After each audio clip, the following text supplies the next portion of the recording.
বোকাজানেন আসাম ভয়েসৰ দৰ্শকসকলক স্বাগতম জনাইছো। আহক শৃংখল চলিয়া কি মন্তব্য দিছে শুনো।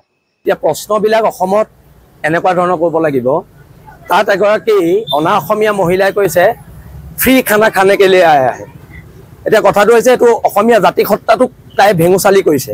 এতিয়া তাই জেলৰ ফ্ৰী ভাত খুৱাব পাৰিবনে নোৱাৰে চৰকাৰে, এইটো আমাৰ মুখ্যমন্ত্ৰী ডাঙৰীয়ালে প্ৰশ্ন আছে। জাতিক ভেঙুচালি কৰা সেই মানুহগৰাকীক জেলৰ ফ্ৰী ভাত খুৱাব লাগিব। এতিয়া অসমত এনেকুৱা এটা বৰ্তমান সময়ত পৰিৱেশ পৰিস্থিতিয়ে বিৰাজ কৰিছে, যেতিয়া অনা অসমীয়া মানুহৰ মাজত সংঘাত হয়, অনা অসমীয়া মানুহটোক যদি ওপৰত কেছ দিয়া হয়, তাৰ জামিনৰ ব্যৱস্থাটো কি জানে? থানাত লাল চাহ একাপ আৰু চিংৰা এটা খুৱাই তাক থানাৰ পৰা জামিন দিয়ে। আৰু আমাৰ জামিনৰ ব্যৱস্থাটো কি জানে? 3 মাহ জেল হেণ্ডকাপ লগাই আমাক চুচৰাই নিব, 3 মাহ জেলত ভৰাব, তাৰপিছত আমাক জামিন দিব। এতিয়া কথাটো হৈছে আইন কানুন অনা অসমীয়া মানুহৰ কাৰণে বেলেগ আৰু আমাৰ কাৰণে বেলেগ। ইয়াত থলুৱা খিলঞ্জীয়া মানুহখিনিৰ বাবে বেলেগ, ইয়াত থলগিৰি মানুহখিনিৰ বাবে বেলেগ নহ'ব। সংগ্ৰাম চলিব। এতিয়া বীৰ লাচিত সেনা সৈনিকে দুলীয়াজানক সেই তেল ডিপুটো ঘেৰাও কৰি থৈছে।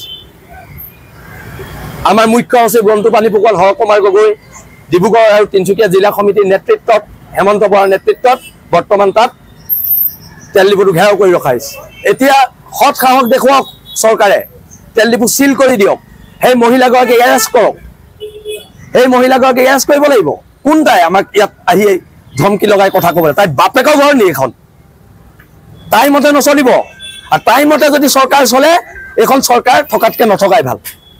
এইবিলাক দাদাগিৰি নচলিব। আৰু শংকৰজ্যোতি বৰুৱাক অতি শীঘ্ৰে মুক্তি দিবলৈ আমি দাবী জনাইছো। তাই আমাক ফ্ৰী খানা খুৱাবলৈ আহে। ইমান সাহস হৈছে অসমত। সিহঁতে পইচাৰ জোৰত যি টি কথা ক'ব, আমি শুনি থাকিম। এইবিলাক কথা নচলিব। নহয়, মাপ খোজাটো ডাঙৰ কথা নহয়, কিন্তু কথাটো হৈছে গুণ্ডামি কৰাটো ডাঙৰ কথা। তহঁতে ইয়াত আহি গুণ্ডামি কৰিবি, আমাৰ ল'ৰাক জেলত ভৰাবি। এতিয়া জেলত শংকৰজ্যোতি বৰুৱাক ভৰোৱাৰ কিবা যুক্তি আছিলে নেকি? কিবা যুক্তি আছিলে নেকি?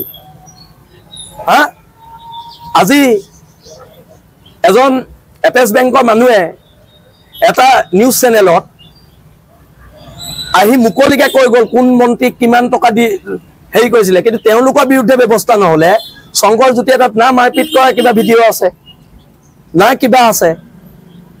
কেৱল মাত্ৰ খিলঞ্জীয়া হোৱাৰ বাবে, ইয়াত থলগিৰি হোৱাৰ বাবে, ইয়াত ভূমিপুত্ৰ হোৱাৰ বাবে শংকৰজ্যোতি বৰুৱাক আজি কাৰাগাৰলৈ নিক্ষেপ কৰিছে। আমি এনেকৈ আৰু কিমান দিন জীয়াই থাকিম? প্ৰশ্ন আছে আমাক। নিশ্চয়কৈ আপোনালোকে এতিয়া দেখিব, যেতিয়ালৈকে তেল ডিপু চিল নহয় আমাৰ সংগ্ৰাম অব্যাহত থাকিব। আৰু কথাটো হৈছে আজি বহিৰাগত মানুহে ইমান দপদপনি কাৰ সাহসত হৈছে? সেই কথাবোৰ অসমৰ থলগিৰি খিলঞ্জীয়া ৰাইজে বিবেচনা কৰিব লাগিব। নামনি অসমত বাংলাদেশী মাৰ খাব, উজনি অসমত অনা অসমীয়াৰ মাৰ খাব। আমি ক'ত জীয়াই আছো? এৰেষ্ট কৰিব লাগিব, সেই মহিলাগৰাকীক এৰেষ্ট কৰিব লাগিব। এইটো এখন চৰকাৰ নৈতিক দায়িত্ব এৰেষ্ট কৰিব লাগিব, নহ'লে জংগী আন্দোলন গঢ়ি তোলা হ'ব। চিল নাই কৰা বুলি আমি শুনিছো।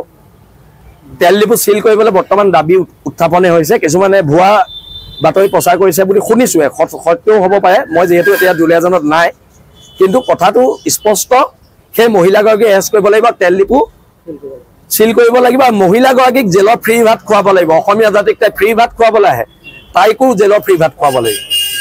নহয়, আমাৰ খিলঞ্জীয়া মানুহক সিহঁতি মাৰিব পাৰে, লাইচেঞ্চ দিয়া আছে।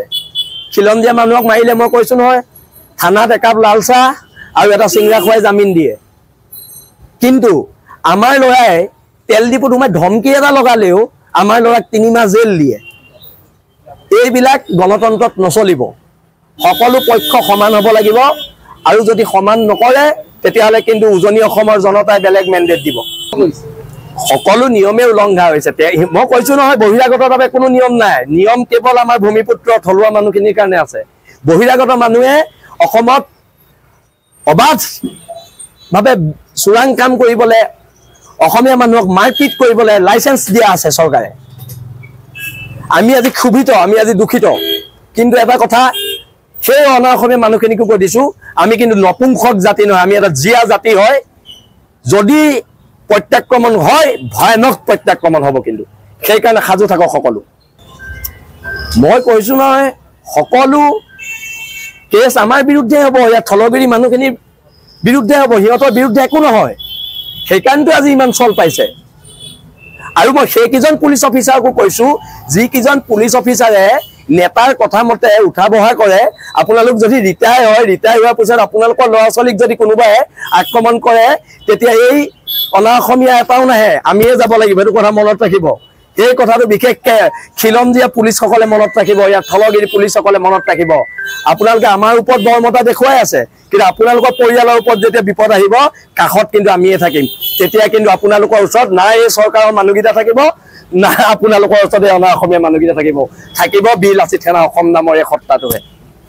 सरकार द्वारा अनुमोदित प्रदूषण केंद्र पॉल्यूशन सेंटर बोकाजन असम में स्थापित किया गया है। यह केंद्र वाहनों के प्रदूषण की जांच और प्रमाणन (PUC पॉल्यूशन अंडर कंट्रोल) के लिए सरकारी मान्यता प्राप्त है। यदि आप इसका हिंदी में एक उदाहरण वाक्य चाहते हैं